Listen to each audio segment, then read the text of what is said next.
বাবা দিনমজুর, মা কাঁথা সেলাই আর পুঁতির ব্যাগ তৈরি করেন। ৩ বেলা আহার জোগাতে কষ্টসাধ্য তাদের। সন্তানকে পড়াশোনার খরচে তাই টানাপোড়েন। দারিদ্রতা থামাতে পারেনি প্রমারানী কর্মকারকে।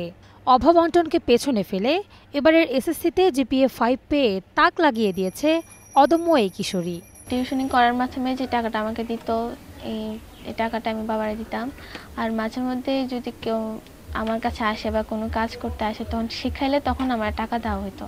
তো শিখাইতে এরকম করে আমার নিজের প্রাইভেট খরচ কিংবা স্কুলের বেতন এগুলো অর্ধেক দিতে পারতাম, আর অর্ধেক বাবা দিত। আমি পড়ালেখাটা চালিয়ে নিতে পারবো কিনা, আমার স্বপ্নে আমি পৌঁছাতে পারবো কিনা, এই নিয়ে আমি একটু সংখ্যায় আছি। আমার স্বপ্ন হওয়া ডাক্তার হওয়া।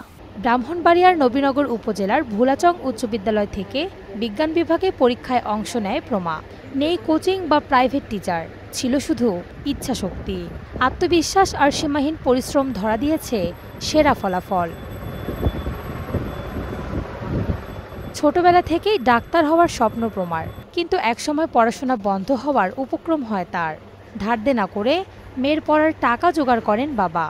আমি যে কাজ করি, এই কাজ করে যে মেয়ে যে পরীক্ষা পাস করছে বা আমি আগায় নিতে পারবো, যে আমার এরকম মনে হইতেছে না, বা আমি এখানে মনে স্টপ করে দিতে এরকম চিন্তা ভাবনা করতেছি। যে পরবর্তী ধাপগুলো, সে কলেজে ভর্তি হবে, কলেজে টাকা পয়সা, তারপর ওইখানে থাকা খাওয়া, ওই ব্যাপারটা নিয়ে এই টাকা তো দেওয়া হবে না।